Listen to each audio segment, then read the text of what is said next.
Masters of the Universe Revelations Deluxe version 2 of Man at Arms. Very cool looking action figure. But when you take all of the armor onto the action figure, the action part of the action figure is lost. It is more like a statue. So what do I mean? When you try to include this soft goods cape onto the action figure, wrap it around the head area or around the neck, it impedes the articulation of the head.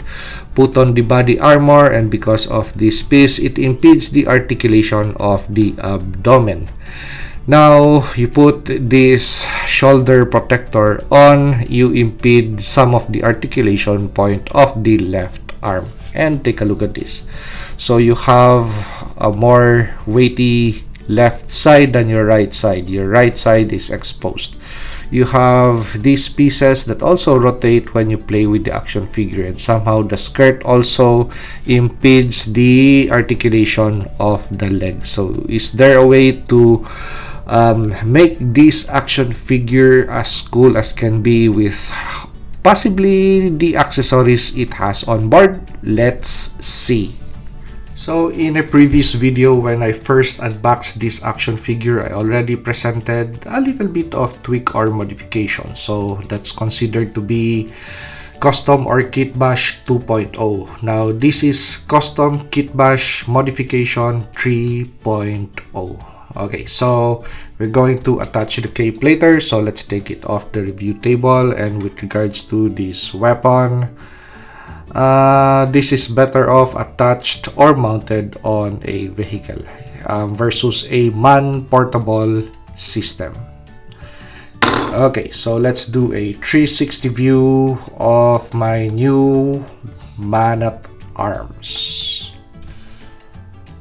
On the front section, we got rid of the abdominal armor and belt. And on the leg section, we took off the front part of the extension of the green tunic. So by taking off the front tunic part, I improved the articulation on the leg. So the leg could kick forwards, could kick sideways, and could rotate freely. So on the diaphragm area, I could utilize the ball on the diaphragm for articulation point, and also improving the waistline articulation or movement of the rotation of the waistline. Because the belt is a free system now, it is not attached to the body armor. And actually, that is the belt that first came in the box with the action figure.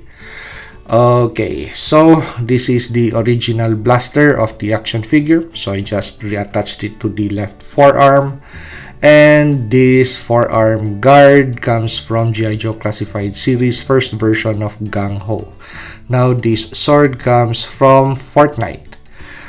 The knee pads come from G.I. Joe Classified Series. I think it's Zartan. Yeah, I think it's Zartan. So the shin protectors, those comes from G.I. Joe Classified Series Duke. So I took out the knee guard and shin protector, the yellow one, and I cut portions of it and placed it on this section as a replacement for that humongous shoulder protector, which was only one piece. I would have wanted two pieces to have it mounted on the left section. So anyway, I was looking at that knee guard, and I know that it would look really good or look really cool as shoulder protectors. So what I did, of course, exacto knife that section off. And with regards to attachment point, I just glued a G.I. Joe O-ring to the underside of these protectors. So this blaster, that is still original piece, I just painted the barrels, the three barrels, with a little bit of black paint. So we're ready to attach and discuss concepts on this action figure. And I also forgot to mention, why did I reuse the first belt and took off the one that is attached to the body armor? Because this original belt had a fanny pack to it. Well, of course, Man at Arms is a gadget kind of person, so he needs to store equipment and medical devices and even possibly MREs on that waist bag. And also I added additional vertical pouch on this section from my 1:6 scale action figures slot to cover up that connection point of the belt, so it is not visible. So just in case I want this action figure to not sport the soft goods cape, so I could display it this way. Okay, so let's discuss the use of the cape and the body armor, because you can't just wrap around the swaddles of this cape around the neck and going to impede the articulation point of the neck. So this is best, these points are best fitted under the robe section before you make that loop around the neck, or make an impression that you have it looped around the neck. Okay, so what am I talking about? So to be able to integrate this with this, you have to take off material from this section of the body armor, so just the shoulder sections, because somehow if you integrate this soft goods material straight onto the body underside the body armor, it's not going to be a perfect fit. It's going to be really tight, and you would have problems with regards to fastening the two pieces together. So just take off sections on this shoulder area, because you have actually still have excess plastic. So about 0.5 centimeters of this shoulder area, just widen it so you could place this and integrate it together with the body armor. Okay, so once you've taken off material on this section of the body armor, this is how you attach this soft goods material and integrate it with the cape. So loop these long sections under the body armor, and this is going to ride on that section, and you could wrap it, semi-wrap it around the neck and tag or tuck it underside that way. So let's attach this to the action figure. Okay, so we attached the armor and the cape to the Man at Arms action figure, and that is going to look this way.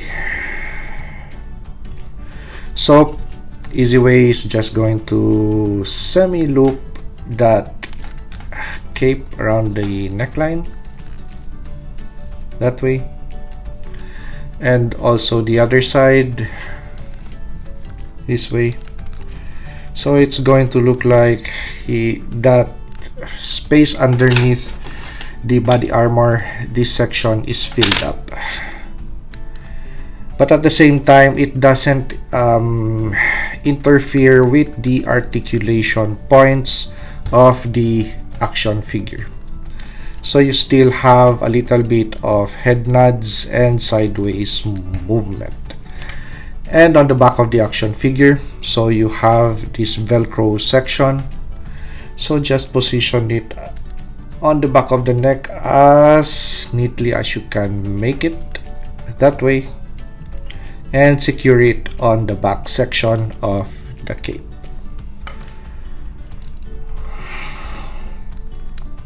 Okay, so there you go, you have a cape attached to the Man at Arms. It's a little bit short, but at least you have it as an integrated system. So last thing that we're going to attach is going to be the shoulder weapon. Okay, so actually still have those sections exposed. So that's the reason why I would loop the long sections of the cape on the shoulder area, not over or just around the neck. Okay, so with these clips you could easily insert it in that way and just find the grooves for connection points that way. And actually, let's see if it's nicely attached on the underside. And there you go. So it's nicely attached. So just reposition that cape to your liking. So it has to, of course, look good or cool. And there you go. So Man at Arms 3.0. Okay, so with how I designed this action figure, I used some of these concepts. So fighting infantryman concepts, one is going to be mobility. So under mobility, we have weight consideration. So if you have a very weighty leg protectors and very weighty shoulder protector and extra body armor on this section, that's all weight. So you're going to lose that agility of changing positions or firing positions or fighting position if it's going to be hand to hand. So the more weight that you have on your person, the slower you are, and the more weight that you have on your person, that's where energy consumption comes in, because you're going to burn a lot of calories and you're going to sweat like hell and dehydrate.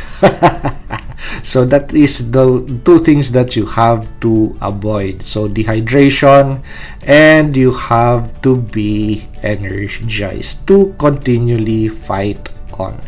So with the placement of the weight on the action figure, with the just the proper height of shoulder protectors, and we also redesigned this section just to be regular knee pads and your regular shin pads. I think that all would already do, so you're more agile on your feet. Okay, so fighting capability. So with long distance capability, you have the shoulder cannon. Now the shoulder cannon, that is a weapons platform that is mounted on a very stable system or a firing system. So for long distance, 300 yards to 100 yards, then this is the thing he's going to fight with. Now for intermediate distance, within 50 yards, this is where the forearm blaster is going to come in. And for anything that is nose to nose or toe to toe, close quarter, it's going to be the Fortnite sword. So it's not a long sword, it's just a short sword. So something that you're going to fight with nose to nose or toe to toe. And this is the last reason why I got rid of some of the plastic material on the front of the action figure, especially on the tunic area. So freeing those legs, I could mount this man at arms on this Motu vehicle. So if you like this video, like, comment, and subscribe to help me grow my channel. And see you on the next action figure or custom action figure review.